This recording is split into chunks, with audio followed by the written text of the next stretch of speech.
Hey, good morning. I'm Scott Hammond, and Mary Keene, can you introduce yourself a couple of minutes? Hi, I'm Mary Keene, mother of 4 daughters, grandmother of 9 kids, and great-grandmother of 3, and I have been caring for my granddaughter, who is now 17, since she was 10. She has autism, and so often these things happen, and you don't expect them. She's fun and busy, and I realized as I'm getting older what's going to happen to her. I mean, it's the biggest fear for parents, I think, what happens to your loved one when you're no longer there to care for them. So I started a project called We Are Up in McKinleyville to provide housing and services for seniors and people with disabilities, and mix in some students for fun and bubbling energy. We've got 17 acres and going to build a greenhouse, we hope, after our planning commission hearing. If anybody wants to show up and say how tough it is to do caregiving by yourself, we'd welcome you. It's this Thursday at 6. I also cared for my husband when he had cancer, and so I have both spectrums of being the one and only caregiver. But we do create villages around ourselves, and those folks really keep us together. Thanks, Mary. We Are Up. There's the Lauren's back there. Yeah. So thank you. Big fans. On the end, and totally unscripted, tell me your name. My name's Jerry Scardina. Hi, Jerry. Can you Hi. tell us your story in a couple minutes, your caregiving story? My caregiving story started in 2017 when my husband was diagnosed with Parkinson's disease. I didn't realize that he also had dementia as part of his Parkinson's until several years later, when I started noticing symptoms of memory issues and cognition issues, and took probably a couple more years after that before he formally got diagnosed with dementia. And here we are 8 years later. Wow, thanks for coming. April? I'm April Joyce. I am a mother of 2 who are now adults and a nurse. I am the administrator at Adult Day Healthcare of Mad River. I started there as a nurse 19 years ago, and eventually became program director, and now the administrator for the last 11 years. I have been a caregiver for my children as they were growing, and when they were young, and shortly after I started working this new full-time job at Adult Day Healthcare, both of my parents had falls. For my mother, she ended up just with a lot of bruises. My dad ended up with a wound that became a bone infection and led to his death 3 months later. So I knew my mother had some memory issues, but it wasn't until Dad died that I realized this is dementia. So that launched the second realm of my caregiving career, as raising 2 young kids with a full-time job and a husband, and now I have my mother with dementia. And you never know how long that caregiving journey is going to last. For her, it was 11 years. She managed to stay in her own home that whole time, but it was challenging. And at first, her dementia was fairly mild.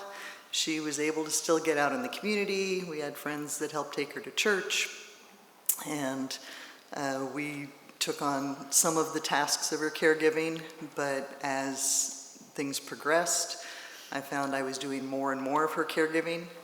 And then she had a couple of falls, one of which resulted in a broken wrist. She no longer felt safe walking, and so her world had shrunk to basically her house and her backyard. It took some convincing, but I finally, said, hey, we need to get you out. We need to get out to Adult Day Healthcare. And she said, oh, I don't need to make friends, and I have you. It's like, yeah, that's great, you have me, but I have a husband, a job, and 2 kids, and I can't also be your everything.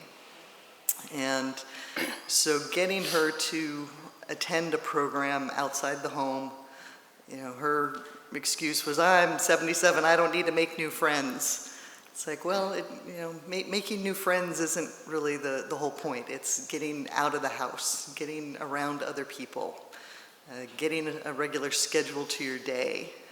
It also took the burden off of me that I didn't have to keep taking her to the lab for her Coumadin levels, that we could do that at the center. And I didn't have the whole burden of caregiving on me. It also was a great benefit that when she did have a stroke, it was while she was at the center. And so I was there to witness that, and I knew what was happening. It wasn't just that I came home from work and found something wrong. So getting her into a program was really the best thing, and it really does help to alleviate a lot of the stress of caregiving. So. Thank you. Appreciate it. Elena?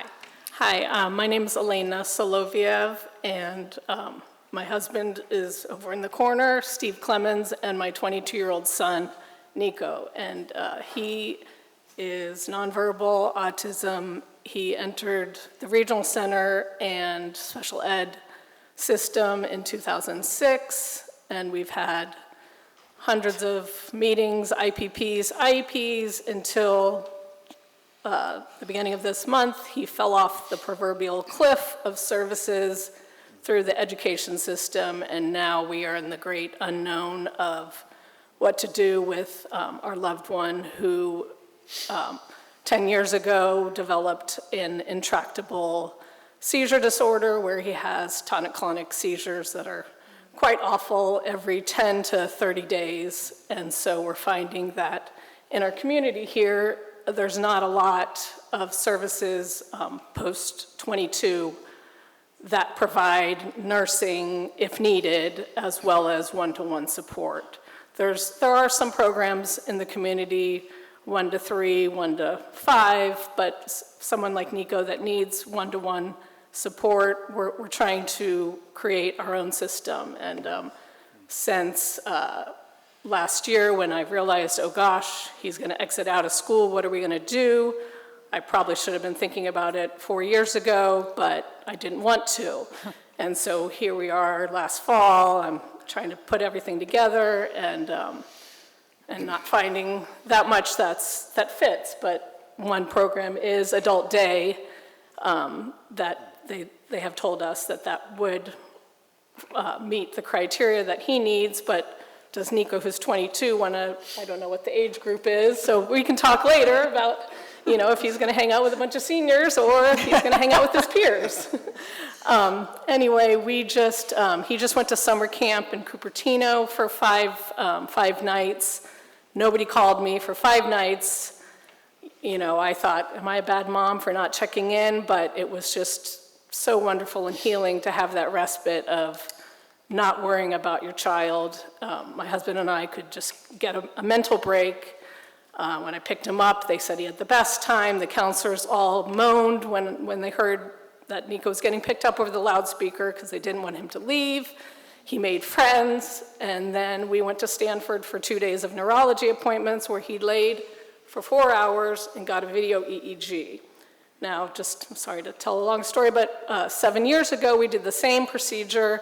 It took my husband and I and a hospital sitter, a nurse, a CNA, to keep him still and not pull the leads off of his head for 3 days. So last week we did it. He laid there the whole time. So we're just kind of riding on cloud 9 that, we can do hard things. It just takes a lot of perseverance. Thank you. And I just want to thank my husband and Nico for coming, because we don't get out a lot together because we do a lot of divide and conquer, as I'm sure you're familiar with. You read my mail. That's our saying at home, divide and conquer. So with 9 kids, you divide and conquer. So I got some specific questions. We'll start on the far end. Is that okay? Sure. Sure. Okay.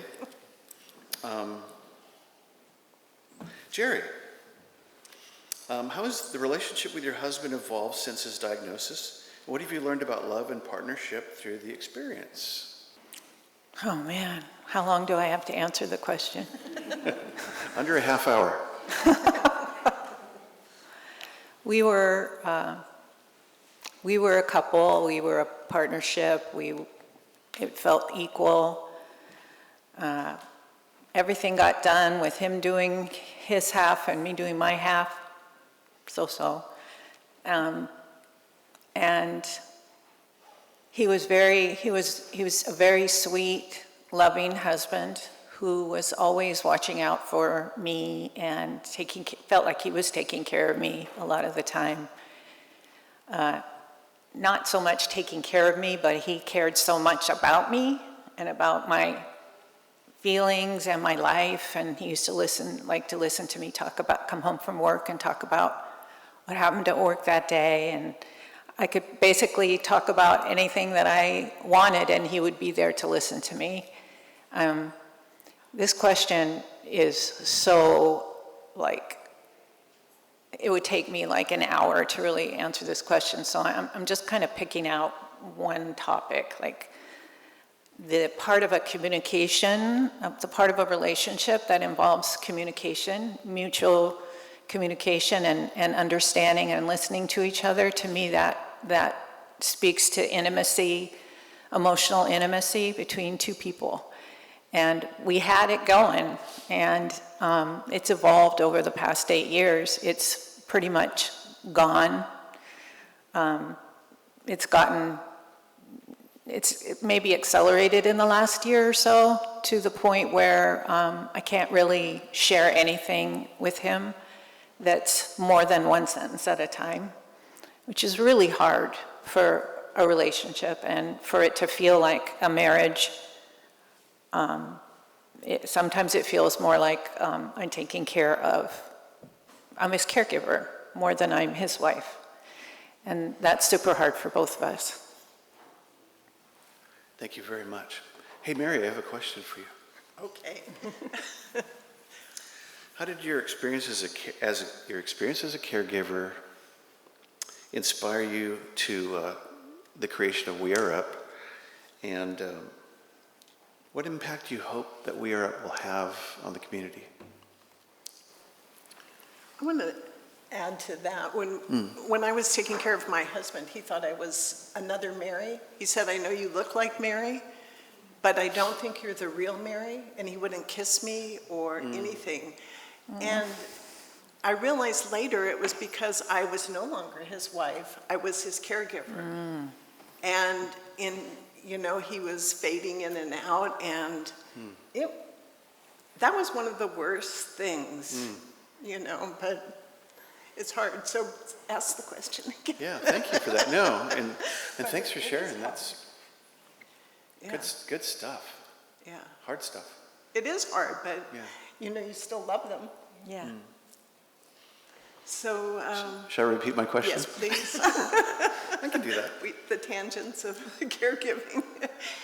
I'll reframe it, because I think you'll come to why you created We Are Up, but let me reframe.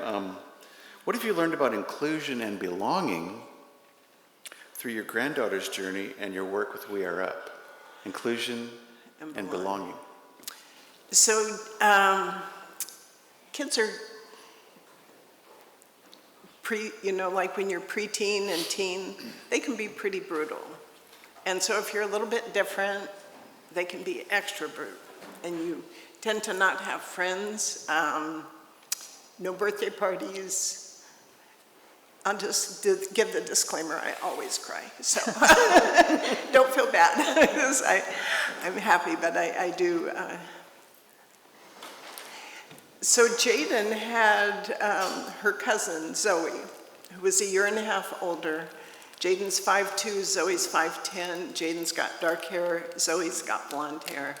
But they were just joined at the hip from the time they were little. And Jaden always says that they're identical twins. So that's how close they are. And I would take them on trips together so that they had that bond. And Zoe now is going to college to become a special ed teacher. So I'm really, she gets it, how important that job is. And she got to work at Pacific Union as an intern. Well, I guess she actually got paid, so that was nice. But yeah, it's really hard to be a little different. So what we've found is now that Jaden is 17 and Grandma, I'm going to be 18 pretty soon, and then I'm grown up. We've tried to give her other opportunities to be around peers. So she goes to Special Olympics where the age range is 10 to 70, and those individuals are so kind and so lovely to each other. I mean, swimming, a lot of them can walk across the pool and back, but they all cheer for each other. So I think it's imperative to find some place where they can be accepted for who they are. And Elena told me about summer camp, and Jaden just got back from 10 days, and I think I slept for the first 3. But it's so important for them to have peers who don't judge them, and just to be part of something that's truly theirs. And that's what We Are Up is about, is inclusion. Because I know a lot of seniors are lonely.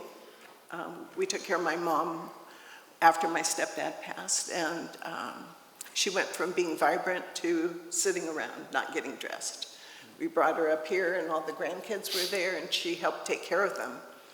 So we know there's that, like Jaden can put groceries away, or she can, do whatever she can do, but she can do a lot of things, and there seems to be mutual supports built in. So that's kind of, the idea of inclusion is, we talk about it every night. I do tuck in with her. We lay in bed together and download the day. And that's our special time that no matter what happens, we always do that. And she asked if when she moved out, would I still do tuck in? So it's important. I mean, we all need to be part of something. We all need to feel like we have a purpose. And everybody feels that. So. Connection, relationships. Part of something, I like it. I love that. To April. What unique challenges, April, did you face caring for your mother with dementia while raising kids? And what supports did you find in there for respite or otherwise? Yeah, so the challenges, they call dementia the long goodbye. And for me, it was really realizing that my kids were not getting the experience from their grandparents that I saw other kids getting. Other kids had grandparents that showed up to their sporting events or their recitals or whatever. And my kids didn't get that. Mom didn't feel comfortable going to a lot of things. I think she realized she couldn't really follow along what was happening, so she didn't want to attend. And so that was challenging, I think, for my kids at times. For me, we were talking earlier with some folks, and caring for family is different than caring for a stranger. Family can say things and do things that cut you to the core more than anybody else. And Mom had a way of saying things to me that just really hit home. And I was so thankful to have my husband as a support. And he really stepped up, and he took over taking her grocery shopping. Because Mom, for many years, was still able to go grocery shopping with us. And she had her own cart, and she had her own list that we would help her make up. But shopping, we became kind of the secret shoppers.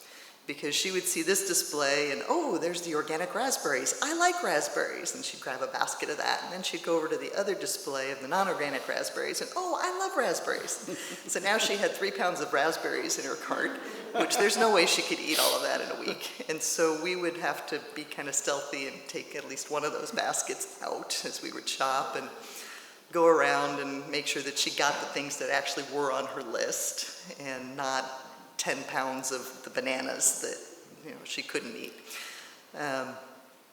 And she would get annoyed with me at times. maybe I'm not as stealthy as my husband in doing those switcheroos. But yeah, that was a big support was from my husband taking on some of the tasks for her. And then getting her into adult day.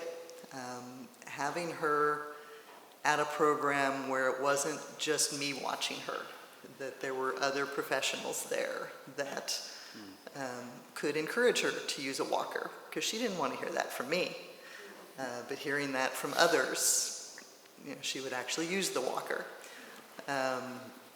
Helping her get cleaned up in the bathroom. She didn't want any of that from me. So yeah, that's where I found support. Lovely, thank you. Divide and conquer. Thank you for that. Hey, Elena, Hi. you're up. Okay. For all the money, $10,000. How does your family work together as a team, and what advice do you have for other families in similar situations? And bonus question, where do you find respite and refreshment for y'all? Work together as a team. We do a lot of divide and conquer. We're working on trying to create more time, but it's very hard. The work that we're all doing it's rewarding, but it's hard. So we take turns. I do a lot of collaborating with others, sharing information. That's why this room is great that we're all meeting, because now we can all continue to connect. Finding respite. Summer camp is our big respite. I didn't mention we have a 19-year-old daughter, and she's in college in Colorado, but she's home for the summer. She has been a natural caregiver since she was born. She was born with eyes like this and always wanted to be right in the action. She never wanted to, play team sports when she was little, because she just wanted to be with us, with Nico. And then I think as she got older, it was probably, like Mary said, it's hard when you have a sibling who's different. There's a lot of shame, there's a lot of guilt. So we just, I tried to take her on trips, do special things with her, but she was always, brushing his teeth, putting his socks on. I have videos of, her doing all the things. And so now when she's home, she helps us to no end, but we also give her space to do her, college life and live her best life. So, yeah, we lean on each other and our community. Well, it is exhausting. Yeah. Because it is 24/7. And there's always add worry to that. I don't know if you had that in your list of things, but The exhaustion? yeah, worry and exhaustion. Oh, boy. Yeah, Yeah, we're always on alert. always. Always. Yeah, sleep deprivation's a real bummer. Yeah, and then where do you put your hope, too, is a thing. Like, will she be able to live alone, or do I always have to come do the tuck-in every night so she can get through the next day? Or, with Nico, when they get a little older, it's harder. Well, we just had our IPP and person-centered plan, and what do you want for the future? Well, we can't die, basically, Yeah, is we can what I never said. die. We can't die, because we don't have a futures plan. With the help of, there's a Coordinated Family Services is a new service that DDS is sponsoring through the Regional Center, and Ashley over there at Teaming Up is helping me to create a futures plan for Nico, because I didn't want to think about the future and, basically, yeah, we can't die. And when bringing Steve and Nico here today, I was like, okay, where's the exit? I work here, I work for HCOE, so I know this building. I'm like, I know where the bathroom is, I know where the exits are. If Nico has a seizure, that will be very unfortunate, but I think we're all, I couldn't be in a better place to have compassionate people. And to have that plan is comforting. Joni, did I mention Joni, my wife? Her daddy had to say, no one gets out of here alive. And at 65, that's becoming like a truth and a reality to me. I'm going, oh, how many days do I have, God? I don't really know. And so I can't die, but I will. And Gabe needs to, and I need to be okay, and he needs to be okay. So, any other? Well, I'm 78 shortly, so I know that I'm going to die. And you have to have a plan. And your daughter might step up, my daughter might step up, but is that what you want for them? Right. So, no, go ahead. I'm sorry.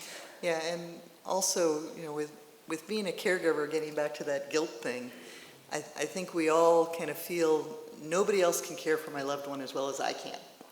And that may very well be true, but being a 24/7 caregiver is hard.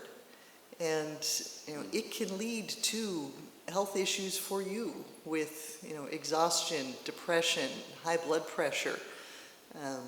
And when you succumb to all of that, it's hard to still be a strong caregiver. So finding some way to get respite Amen. is really essential.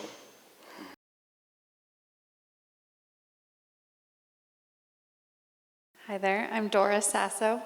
I work at Changing Tides, so I'm a partner for this event today, and happy to see all of you here and happy to be here. I actually was just wondering if your mom enjoyed being at the day center, and did she end up making friends? And She did end up making some friends. She found another gentleman with dementia, and they would sit together, and they could have a half-hour discussion about what we were having for lunch. It was one of those circular discussions of, what are we having? Oh, meatloaf and potatoes. Oh, I love potatoes. How do you like to do your potatoes? Oh, I like my potatoes mashed. Oh, I like them with gravy. What are we having for lunch today?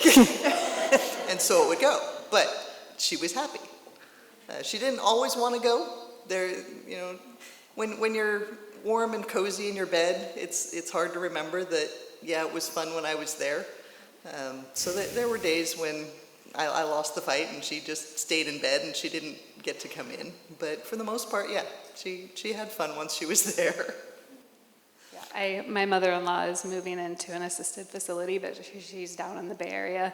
And I keep telling her that it's a new adventure and she's going to have fun and she's going to make friends. And she keeps telling me that I could go in her place and enjoy it for her and let her know how it is. Yeah. So I just want to keep her on the positive side of it. And I do think that there's a lot for her to get out of it that she's not getting from being at her house or her son's house. Yeah, It's, we're hopeful. for us, a lot of the participants are there long-term, for 5, 10, 20 years. And so it becomes a family. And they really do look out for each other. They really do support each other.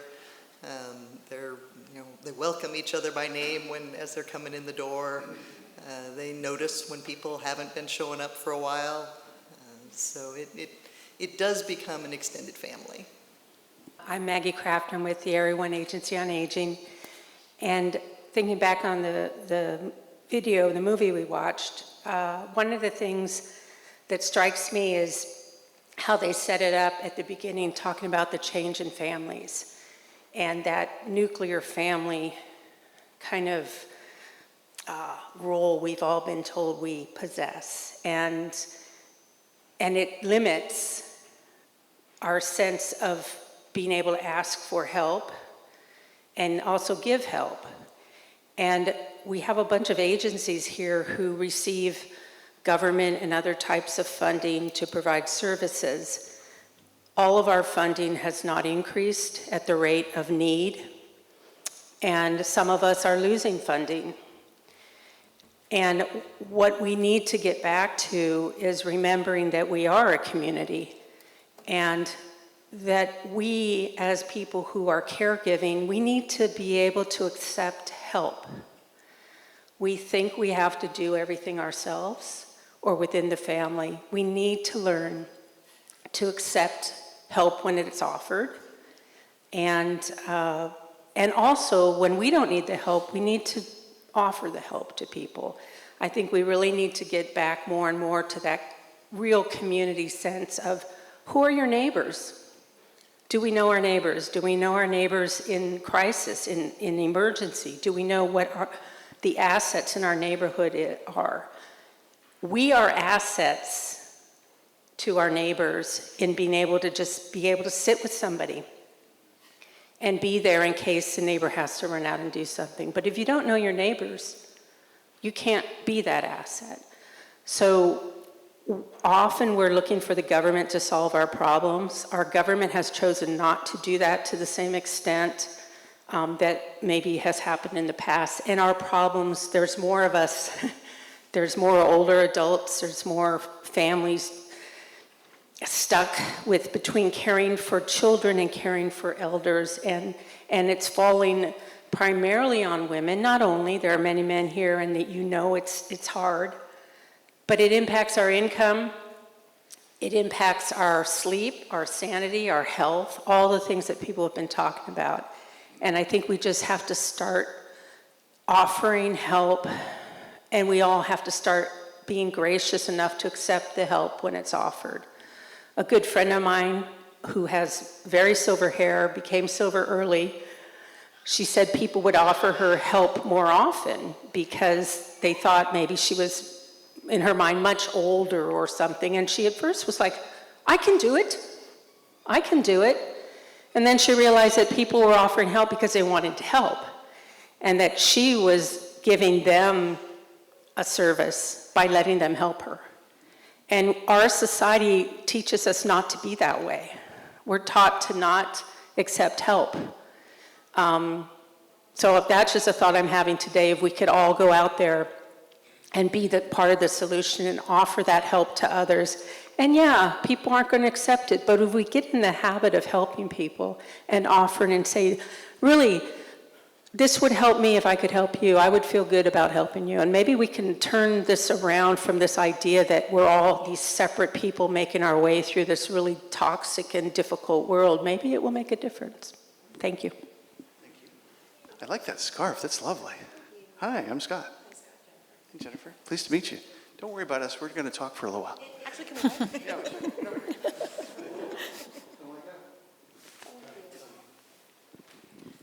First, I just want to recognize and acknowledge Scott's caring and compassionate nature. I mean, I identify as a father and just feel really touched to see that level of dedication and love. So thank you for that. Just kind of on that note of interconnectedness, I just kind of wanted to emphasize, in my opinion, the importance of intergenerational care being modeled and integrated in our community. And I heard someone up here mention a 10 to 70. And, when we're talking about belonging, there's often this sort of nuanced exclusion that comes in because we become hyper-focused on sort of this, survival need. But we all have belonging. We all belong together. We all belong interconnected. And our society doesn't nurture that kind of energy or that kind of output from us. But if anything, again, I wanted to emphasize that's where we all come from. This very interconnected tribal society where when we're born, we can't really identify who is our birth family because everyone is looking at us with that love because we belong. And so sort of to break that, I've found is through modeling what I also need. So someone had mentioned receiving support. And as caregivers, we're often like, just let me help you. But through the modeling of accepting support also is what changes the frequency, the energy in your home to shift towards more interconnectedness and healthy communication of how you're feeling and what you might need. And being able to model that also to the folks that you're caregiving for is a very radical act of compassionate, unconditional, and sustainable love and support and interconnectedness. So I think that it's very important, and that really all starts with each of us and the way that we show to care for ourselves and love ourselves and each other in this way that's so vulnerable, because it's true, you have to live in this space of all in and willing to let go, surrender and investment. And that's a hard balance to keep, but it's possible, and it is strengthened and solidified with each breath. The deeper your breath is, the more you're connected with your power. And I mean, all that sounds like woohoo, but it's biological. It is science. And so start with each moment and each way that you think about how you give of yourself and how you receive. And that really starts changing things in the short and long term. And so really, interconnectedness, and we all have belonging, and we have to embody that belonging. And it spreads like wildfire. So thank you. Ladies and gentlemen, Tofu Mike. Hi. Just real quick, when things are tough, what's your mantra? What do you keep saying to yourself to get you through? One at a time. My daughter told me when we were on a particularly hard backpacking trip, we can do hard things. And I've lived with that yes, we can get through.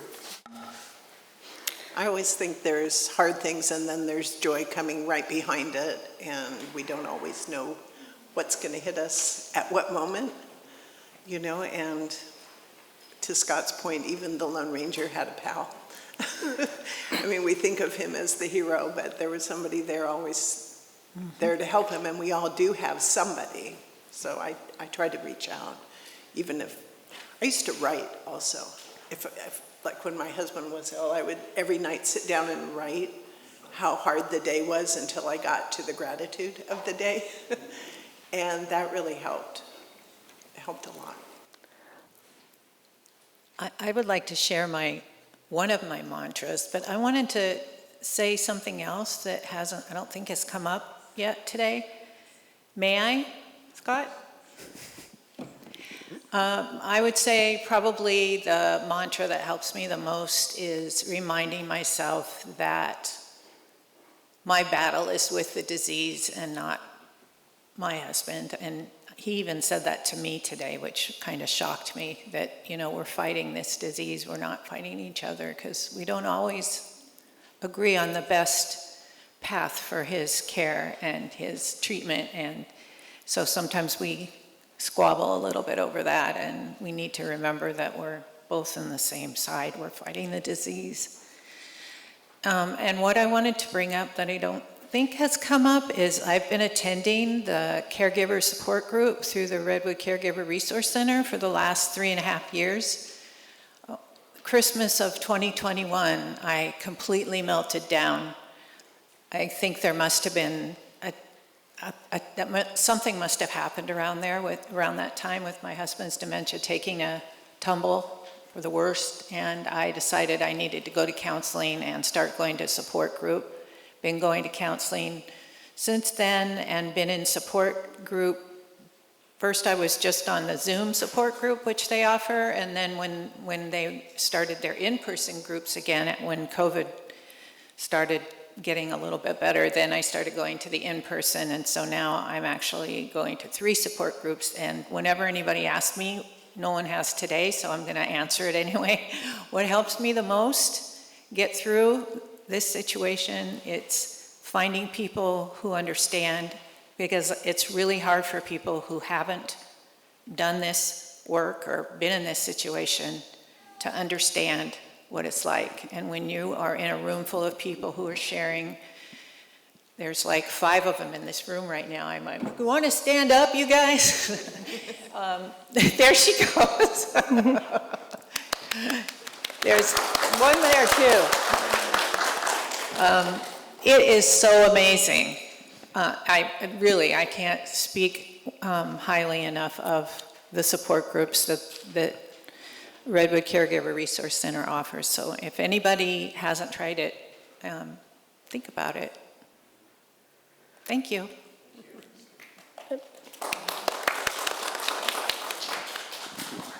One mantra that I think about is nobody can do everything, but everyone can do something. And when you're talking about the movie and social media and promoting it, a couple years ago, Nico had a seizure, and I must have shared being exasperated by it on Facebook, and I came home from work one day, and there was a box with these huge, the biggest burritos you've ever seen, tea, tinctures that a random friend just dropped off at my house, and I thought, those were the best burritos I've ever had in my life. Totally unsolicited, and then when friends of mine are going through challenging times, when you say, oh, if you need something, let me know, people don't let you know. If you're at Costco and you text them or call them and say, I'm at Costco, give me your list, and then you show up, or you just buy the things that you think someone needs, and you show up, and in this community, I find that people really, do that kind of stuff. So that's, something that I just wanted to share. So the love language of burritos. I love it. We could say thanks to y'all. Let's give it up for the ladies.